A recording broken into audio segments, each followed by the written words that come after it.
Boker Tov, B'Shem Hashem et Aseh Benatzliach. Nous sommes aujourd'hui le lundi 27 du mois de Tevet et le 8 du mois de janvier. Un shiur très intéressant sur une grande question qu'on va voir ensemble, shiur acheté par Megan Sarfati, Bracha Revacha Ba'atzlacha, pour la réussite et la parnassa Tova de son mari Shalom Yosef Ben Simcha Dalia Sarfati. Qu'il réussisse tout ce qu'il veut entreprendre avec l'aide d'Hachem, pour la libération aussi de tous nos otages, Brim Ushlemim Levetam, pour la protection chez le Kol Chayalen ou Be'ezrat Hashem, que Dieu protège tous nos soldats, ainsi que chaque juif qui se trouve dans le monde, que Dieu protège chaque juif, en remerciant Akadosh Baruch Hu de tous ses bienfaits. Megan Sarfati, vous avez une grande âme. Vous êtes Baruch Hashem avec ce message, avec chaque frère juif, comme Moshe l'a été, Be'ezrat Hashem, au sein de l'Égypte, et on va poser une grande question à propos justement de cette première plaie d'Égypte qui, avec l'aide d'Hachem, demande quand même beaucoup d'explications, et vous allez voir que nos sages n'ont pas perdu de temps avec cette grande question qu'on va élaborer ensemble, en espérant, Be'ezrat Hashem, et en priant le ciel que chaque mot de Torah aille dans le sens de ce shiur pour la réussite de votre mari sur tous les plans spirituels et matériels, Be'ezrat Hashem, qu'Hachem l'ouvre les portes sur tous ces chemins. On commence tout de suite avec une question sur cette paracha très riche, deuxième paracha du livre de Shemot, qui parle de l'arrêt de l'esclavage, et puis de ces 7 premières plaies, puis 3 plaies qui s'en suivront. Je rappellerai à tout le monde 2 choses importantes. La première, c'est que vous avez sur toratraim.net peut-être 40 ou 42 shiurim sur chacune des parachutes pratiquement. Peut-être un peu moins pour certaines, plus pour d'autres, parce que ce ne sont pas les mêmes titres, ils ne sont peut-être pas répertoriés dans le même endroit. En tout cas, il y a énormément de cours sur les parachutes. Tous sont différents plus ou moins les uns des autres. Je fais tout pour éviter de me répéter. Et la deuxième chose que je voulais partager avec vous, c'est pour ceux qui veulent le livre Les Mazalot. Vous avez été nombreux à demander. Alors, ils sont remis en vente, Be'ezrat Hashem, pour cela, et le code du bonheur. Voilà. Beaucoup m'ont demandé ce livre-là, et je voulais, Be'ezrat Hashem, le partager avec vous. La question du jour de cette paracha, pour nous. Vayi Hadam Bechol Eretz Mitzrayim. La première plaie qui va s'abattre en Égypte est la plaie du sang. Vayasuchen Achartumei Mitzrayim Belatehem. Et d'un coup, on nous dit que les magiciens d'Égypte, dont la reine de la sorcellerie à cette époque n'était autre que la femme elle-même de Pharaon, qui était la doyenne de l'université de la sorcellerie de Khartoum. Comme ça nous disent les Chachamim. C'était la plus grande sorcière de cette époque. Oufren, quand le sang était vraiment changé en sang, et non pas avec, comme veulent le dire certains historiens ou scientifiques, qu'il s'agissait d'une poudre rouge qui aurait donné naissance à d'un coup des fleuves qui seraient devenus rouges, comme on l'a pu constater dans certaines régions où il y a effectivement comme une espèce de craie rouge qui peut tomber et va donner cet aspect du rouge, mais ça n'a rien à voir avec du sang, c'est une erreur. D'abord, nous en avons une preuve, nous aussi, scientifique, que la Torah, même si on n'a pas besoin de preuves scientifiques, que la Torah est vraie. Les scientifiques émettent des hypothèses, la Torah annonce des vérités. Il y a quand même une grande différence et il faut en être conscient. C'est qu'on a retrouvé aussi, je le rappellerai pour ceux qui veulent le vérifier, des hiéroglyphes trouvés par des archéologues en Égypte. Et là-bas sont énumérés les 10 plaies. Cet hiéroglyphe se trouve dans un musée en Hollande. Et là-bas, écrit de l'époque de l'esclavage, il y a exactement dans l'ordre chronologique de la Torah les 10 plaies. Et ça commence par l'eau est partout dans le sang, est partout dans l'eau. C'est-à-dire que les gens qui étaient là-bas ne disent pas qu'ils ont vu de l'eau rouge, ils disent du sang. Pourquoi du sang? Comme le dit la Torah, ils ont essayé de le boire. Donc, on parle réellement de sang et non pas de toutes sortes d'hypothèses, que c'est certainement ça, et ça, et ça, comme le savent le faire si bien des personnes qui ont de bonnes intentions à un certain degré, d'essayer d'expliquer de façon scientifique que, à cette époque-là, ils n'étaient pas très éveillés. En attendant jusqu'à aujourd'hui, ils se demandent comment ils ont pu construire les pyramides. Chose qu'aucun appareil moderne serait capable de construire de nos jours, de lever autant de poids, des poids de 70 tonnes, jusqu'à même 100 tonnes, à plus de 40 mètres de hauteur. Donc voilà, juste pour remettre un petit peu les pendules à l'heure, les aiguilles à l'heure, par rapport à cela. Alors, qu'est-ce qu'on va essayer de comprendre nous? Ben, la question du jour, c'est de savoir comment se fait-il que si toutes les eaux, car vous savez que pas simplement le Nil est devenu du sang, mais tous les océans sont devenus du sang. Toutes les eaux existantes sur le globe de la Terre, c'est-à-dire qu'il y a eu un témoignage oculaire, mamache universel, que tout le monde, même de l'autre côté du globe, on dit pourquoi tout est du sang? Pas que l'Égypte. Et le bouche à oreille a expliqué qu'il se passait un événement incroyable, effroyable de l'autre côté du globe. En Égypte, un Dieu est venu chercher son peuple. Toutes ces plaies-là ont été, bien sûr, par la suite, essayées d'être oubliées, comme aujourd'hui encore, pas mal de gens. J'ai vu ça hier, on m'a montré une vidéo en France, où un enfant sur deux n'est pas du tout au courant de la Shoah. C'est incroyable d'entendre des choses pareilles. Quand je dis enfants, ce pas des bébés, hein. On parle d'adolescents. Ils n'ont jamais entendu parler de la Shoah. Comme une espèce de 1 sur 5, c'est impensable, c'est 20%. C'est impensable que 20% de la population, ça veut dire quoi? Et quand on aura la prochaine génération, ce serait 80% qui n'ont jamais entendu parler de la Shoah. Comment on peut oublier un tel acte? Comment on peut oublier un sang d'innocents versés par millions de litres? Comment on peut oublier ça? On peut pas oublier la Shoah. C'est impensable. Surtout que nous, ben on n'avait rien fait. On n'est pas rentré dans les maisons des autres, on n'a pas brûlé, on n'a rien fait. On était chez nous, en paix.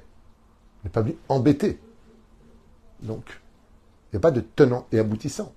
C'est impensable qu'on puisse oublier la Shoah. Mais bon, on veut même faire croire que le peuple n'est jamais sorti d'Égypte. Bientôt, on va nous inventer que le juif n'existe même pas. Et même moi, je n'existe pas. Jusqu'où on va aller dans la folie.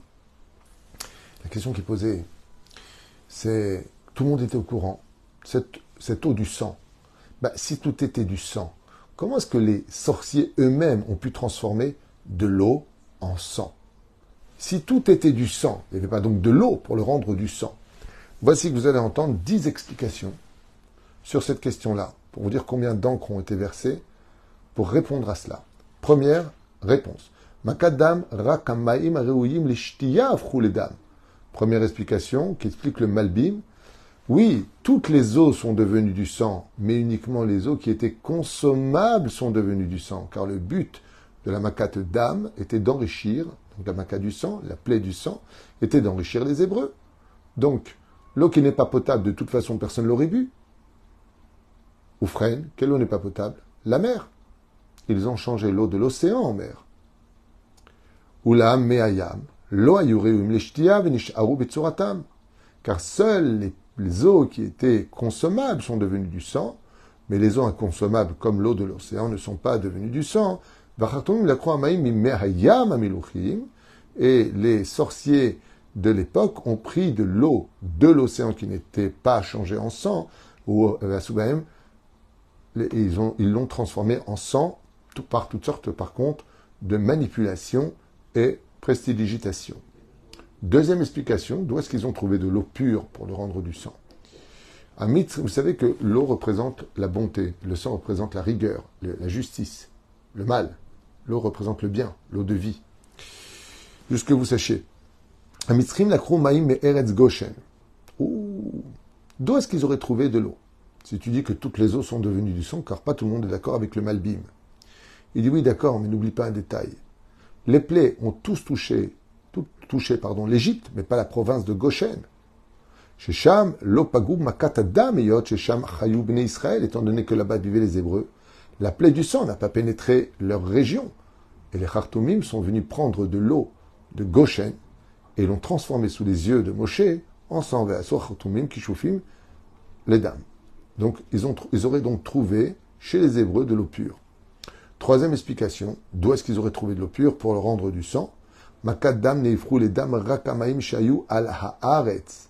Ou lamamaim shayu be'amke adama lo nisharu que Moshe aime. Seules les eaux que tu pouvais voir de visu se sont transformées en sang. Mais si tu creusais à plus de 10 mètres, il y avait aussi des sources d'eau, des nappes d'eau. Cette eau-là, c'est ce qui a servi pour les Khartoumim, pour les sorciers, et l'a transformée en sang, comme l'explique Ibn Ezra. Quatrième explication, Ben Israël, Machou ma'im le mitzrim makadam. Oh, ça c'est la question et la réponse la plus connue. toutes les eaux se sont transformées en sang, sauf que les Égyptiens, ils avaient soif. Ça tape en Égypte au niveau du soleil. Ils devaient payer à prix d'or les verres d'eau pour enrichir les Hébreux. Et donc, une fois qu'ils avaient payé ce verre de sang qui était redevenu de l'eau, ils ont pris cette eau et ont dit, nous aussi, on peut vous montrer qu'on peut faire du sang. La seule différence, c'est que les Égyptiens pensaient que Moshe était prestidigitateur, rapide et agile avec ses mains, de telle façon à ce qu'il arrivait à faire des choses. Aval, pas du tout. C'était réellement du sang. Et j'ai expliqué dans d'autres shiurim, d'ailleurs, d'où venait ce sang. Nida keneged nida lo batla. Les Hébreux ne pouvaient pas pratiquer le respect de la nida, car les Égyptiens les empêchaient. Et le respect de la nida, c'est l'écoulement de sang. Ainsi, Akadosh Baruch Hu a voulu le faire comprendre. Vous avez empêché les femmes d'Israël d'aller au mikvé, vous en subirez les conséquences. Kachmevim Rabotenu, il y a à peu près 2000 ans de cela en arrière, Mida Keneged Mida Lobatla. J'avais fait un jeu mot, Mida Keneged Nida Lobatla. Et donc il dit ici, Bnei Israël, Machoumaïm Mitzrayim. Mais étant donné que les Égyptiens achetaient, et donc l'eau restait de l'eau, ils en ont profité pour prendre, comme explique Rabbi Haim Ben Attar, le Rahaim Akadosh. Cinquième explication, qui vient de Rabbeinu Bachye.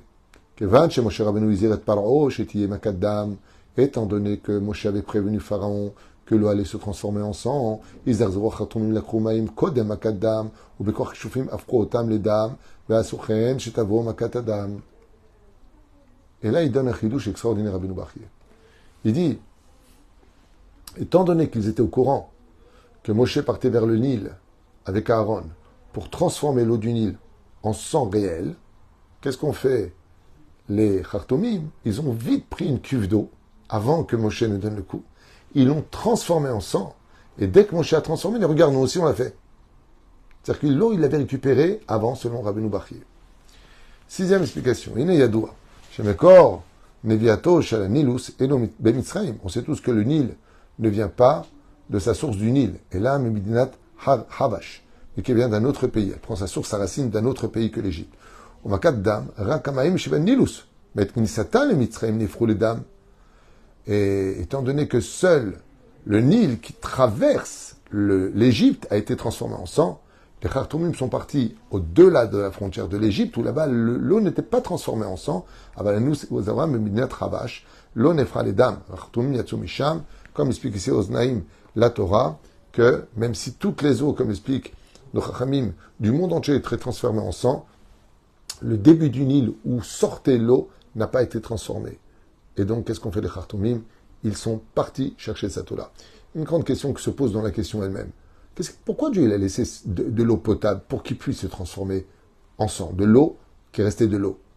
Eh bien, vous savez, quand Dieu fait un miracle, mais un vrai miracle, il laissera toujours une possibilité cartésienne ou manipulatrice pour qu'on puisse contredire ce qu'il a fait. Pourquoi? Pour nous donner le mérite de la Emouna. Je me rappelle une histoire du Baal Shem Tov, où un jour un scientifique avait dit au Baal Shem Tov, un historien, il lui a dit, vous croyez vraiment aux histoires que la mer, elle s'est ouverte en deux, qu'un peuple est passé? Il dit, écoutez, Moïse, il était prince d'Égypte, il était savant, il était très avancé, il connaissait l'histoire de la marée haute et la marée basse. Oui. Quand il a emmené les enfants d'Israël, il savait exactement à quel moment il y aurait la marée basse et à quel moment il y aurait exactement la marée haute. Il a fait passer son peuple et il a fait passer jusqu'au dernier. Quand il a su que la marée haute allait remonter, il a dit, Dieu refait. Voilà. Et là, le Baal Shem Tov regarde comme ça, il lui a dit deux choses. Il lui a dit d'abord, dans la Torah, c'est pas marqué marée haute, marée basse, c'est marqué qu'il y avait un mur à droite et à gauche, tandis qu'une marée basse ou une marée haute, ce n'est que d'un côté, il n'y a pas des deux côtés. Et la deuxième chose, c'est quand même incroyable que le hasard que Dieu a organisé, c'est que tout un peuple de 3 millions de personnes passe pendant la marée basse, et qu'ils aient tous le temps de passer, et que Kaut Rabbi, maintenant que passent les Égyptiens, ce sera la marée haute. Il a dit, si tu veux pas admettre que l'histoire était vraie, on peut admettre que Dieu, des fois, il utilise le mot hasard pour passer incognito. Et là, le scientifique a rigolé face au Baal Shem Tov, il lui a dit, c'est vrai que c'est quand même bien joué au niveau du timing. pour nous dire que Akadosh Baruch Hu, il peut te laisser des idées farfelues dans la tête en disant oui, bon, ça arrive, ça c'est la comète de Halley qui est passée juste au-dessus de l'océan, et donc quand la comète frôle même à plus de 300 mètres de hauteur l'océan, ça va l'ouvrir. Bon, alors, ça voudrait dire que la comète de Halley qui passe tous les 70 ans serait passée juste au-dessus de la mer Rouge et pas ailleurs, et que quand elle est passée, c'est le temps qu'on passe, et que Dieu il te laissera toujours le moyen de dire quelque chose contre lui pour laisser en exerce ta émouna. Est-ce que tu es ma'amine? Est-ce que tu préfères des explications à côté, même si dans l'absolu, chaque explication a son droit, tant qu'elle reste dans la véracité des événements. Comme je vous l'ai déjà dit, chers amis, il y a une grande différence entre la réalité et la vérité. On peut créer des réalités mensongères qui n'ont rien à voir avec la vérité que l'on pourrait dévoiler si on la cherchait. Septième explication. Kol ha'mayim shebemitzrayim afrou ledam. Donc là, par contre, il dit, dans le Kerem Hatzvi, toutes les eaux d'Égypte sont devenues du sang. Et là, Chartonim asu kishuv b'mayim alelu ve'isiru me'em et tseva ha'adam ve'ayu nir'im klapi chutz kemayim ve'chazru bitlu et ha'kishufim ve'asu ve'chazru ha'mayim liot tseva ha'adam ve'aya nir'e shegam em afrou lemayim.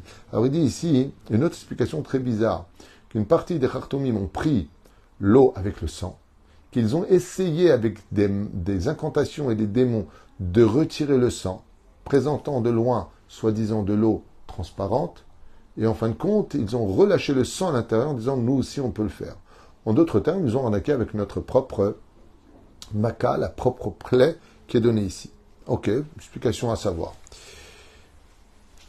Afapé Shachar, donc ce livre-là des commentaires nous disent, huitième explication, Ameim Shayu Betoch Kelim, Lo afrou liot dam bemakadam, eyot shelo ayu mechubarim laadaba bemitzrayim. Seule l'eau qui était attachée à la terre, reliée à la terre, s'est transformée. Mais l'eau qui était dans les vases, non. Bon, ça, c'est déjà une marloquette, c'est-à-dire un conflit au niveau des chachamim. Vachartumim lechumaim elu veafro otam ledam. Il dit simplement que ce qui avait été déjà mis dans les tonneaux en dehors de la terre, qui était sur des étagères, n'a pas été transformé, parce que cette eau-là était restée potable. C'est cette eau-là qu'ils auraient pris. Ça se discute beaucoup, puisque toutes les eaux, y compris celles qui étaient dans les vases, selon une grande partie des commentateurs, étaient devenues du sang. Neuvième explication, Makadam, Rak Amaim Shebayor, Afrou Ledam, Avachar Amaim, Tchemitzrem Nisharu Betseva Shel Maim, Berak Ayu Meubarot, Ken, Moravot, Slicha Bemaim, Tipot Dam, Achatum Lakru, Maim Elu, Veasu Baem, Kishu, Veafro Otam Ledam.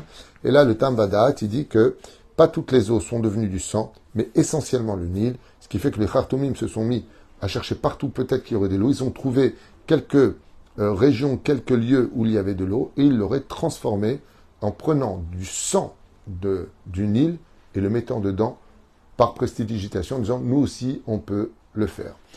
Dixième explication, qui est très sympathique, qui dit que le sang en réalité de la plaie du Nil n'a duré qu'une heure ou quelques heures seulement, et non pas 7 jours. Pourquoi? Car le but était de tuer tous les poissons. Baïv H Adaga. Adagim, vous savez qu'un poisson qui est pourri, ça dégage une odeur insurmontable. Et que c'est ce même sang des poissons qui sont morts qui a envahi le Nil. Parce que mon cher Rabbeinu, quand les poissons ont commencé à boire le sang, ils se sont étouffés avec. Et cette odeur, en réalité, ils disent ici que l'épreuve du sang, ce n'était pas simplement le fait de ne pas pouvoir boire de l'eau potable, mais c'était le côté insupportable de tous ces milliers de poissons qui étaient montés en haut, donc sur la surface du Nil, et qui dégageaient une odeur entre le sang et les poissons qui étaient morts, qui a dégoûté l'Égypte de pouvoir s'avancer et de comprendre que si vous voulez retrouver une situation potable en Égypte, ou bien aussi bien au niveau des odeurs que de l'eau, il fallait qu'il libère les enfants d'Israël. Une allusion était faite entre l'eau et le sang, c'est qu'il y a marqué que non seulement ils les ont fait transpirer, l'eau coulait à flot sur la tête des enfants d'Israël pendant leur esclavage, mais leur sang se caillait tellement le labeur était difficile. Vous savez, quand on travaille, qu'on a un salaire, on se console. Mais quand on travaille et qu'on prend des coups de fouet, que tout ce que l'on fait, c'est litron, maïm, moudre de l'eau, alors comme on lui dit, tu m'as pris mon sang se caille. Et c'était le message qu'il voulait tout simplement donner. les Égyptiens ont essayé de faire la même chose en prenant l'eau qui est redevenue, après qu'elle a été du sang seulement quelques heures, elle est redevenue de l'eau. Seulement, cette eau-là était empreinte du sang des serpents, des poissons qui sentaient extrêmement mauvais. Voilà plus ou moins 10 explications. Il y en a d'autres que j'ai étudiées à la maison, mais je ne vais pas prendre plus de temps que cela, et qui vont réveiller chez nous d'abord quelque chose de très réflexionnel, parce que si on dit ici qu'il y a 10 explications et qu'il y en a encore plus, qui a raison? La réponse, toutes les réponses sont valables. Toutes les réponses sont vraies. Seulement, elles appartiennent à des degrés différents et à des explications régionales différentes, car le Nil était grand. Ce qui est sûr et certain, c'est qu'il y a un message très important à retenir, c'est que dès qu'on parlait de miracle de Dieu, les hommes s'empressaient tout de suite de dire « nous aussi on peut le faire », pour dire qu'eux aussi étaient Dieu. Et que le but du combat de l'Égypte était de montrer que tout ce qui se passait ne venait pas d'un grand magicien avec une baguette magique plus grande que les autres, plus grande que les autres, Harry Potter, le bâton de Moshe, mais tout simplement de Etzba Elokim Hi, mais du doigt de Dieu lui-même. Il ratsonne que cette extraordinaire explication qui parle Alpisode le représente la bonté. Moïse demande à Aaron, parce qu'il ne peut pas être ingrat vis-à-vis du Nil qu'il a fait flotter quand il était bébé, il était dans son panier au-dessus du Nil, il ne pouvait pas frapper quelque chose qu'il a porté un petit instant. Eh bien, il a transformé en Midatadine. Et une fois que les Égyptiens ont crié « Stop, stop, c'est bon !» Même si on est capable, nous, soi-disant, de faire que de l'eau devienne du sang, c'est bon. Et il a retransformé en chesed. Une petite moralité pour nous tous. Dans la vie, il faut être toujours très bon avec tout le monde, très généreux. Il y a des moments, quand on est face à des gens qui sont très durs avec nous, comme Pharaon, qui veulent imposer le mensonge, qui veulent imposer leurs droits illégitimes, il faut aussi des fois être dur. Donc l'eau s'est transformée en sang. Mais après, il faut vite le transformer en eau. Dans la vie, il y a la lune, il y a le soleil. Dans la vie, il y a l'eau, il y a le feu. Dans l'éducation, dans nos relations, des fois entre un patron et son ouvrier, quoi que l'on fasse de nos vies, si tu n'es que bonté, tu finiras esclave de l'autre. Si tu n'es que rigueur, tu seras fui des autres. Mais si tu sais jauger, comme les explications qui sont ici, ah non, ça dure un jour, quelques heures, pas toutes les eaux. Ah, toutes les eaux. Pourquoi tu me prends la tête? C'est parce que tu racontes? Si ça a eu lieu, pourquoi tu es tellement en embrouille? La réponse, c'est que nos Chachamim nous disent que la Torah s'adapte à des explications différentes selon les besoins de chacun de nous. Il y a des enfants dans la vie avec lesquels il faut être plus dur, parce que c'est leur langage, ils comprennent rien. Eux, ils comprennent que le côté crie-moi dessus, je le ferai. Il y en a d'autres, tu leur cries dessus, ça les bloque. Ça les choque. Ils perdent confiance en eux. Vous comprenez pourquoi il y a tellement d'explications? Parce qu'Akadosh Baruch Hu nous donne, à la mesure de chacun de nous, des faits historiques qui ont eu lieu, mais qui doivent s'adapter à ce que nous sommes nous, pour que chacun s'y retrouve et adapte ce comportement à l'échelle familiale, sociale, nationale, universelle et autres. Matok Kadvash, notre Torah ne se trompe jamais. C'est juste à nous de pouvoir rentrer à l'intérieur pour comprendre et réaliser une chose que moi, personnellement, j'ai eu comme réflexion. Qu'est-ce qui se prenait la tête à savoir comment et de quelle façon? Vous savez pourquoi il y a tellement d'explications? Pour nous dire que chaque détail est beaucoup plus important qu'une petite histoire qui viendra raconter 10 plaies en Égypte, un peuple qui est sorti. Tout a été mesuré, mais tout appartient à chacun de nous, parce que la Torah s'adresse à tout le monde. Je suis l'Éternel, ton Dieu, pas votre Dieu. Je m'adresse aussi à toi, et choisis parmi les explications celle qui te conviendra, pour que toi aussi tu ne sois pas trop dur dans tes jugements, en versant le sang, parce qu'il faut surtout ramener la paix avant de ramener le sang. Kol Tuv, Velitraot.